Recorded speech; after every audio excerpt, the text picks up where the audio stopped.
का बोला थे।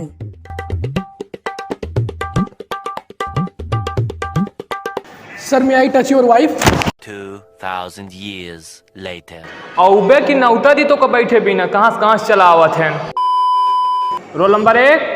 Yes sir. Roll number 4। Upset sir. चलो बच्चों, आज हम आपको पढ़ाने वाले हैं इंग्लिश में ट्रांसलेशन। चलो बच्चों बताओ, गीता रौनक से प्यार करती है। सर जी गीता से तो ये उम्मीद नहीं थी। चॉकलेट खाएगा।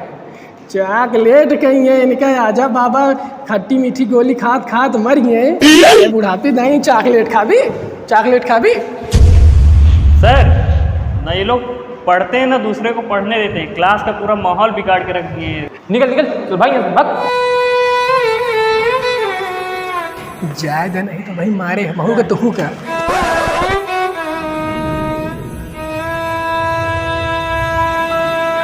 सर वो चला गया तो हम क्या यहाँ घंटा करेंगे? निकल निकल चल भाई भाग।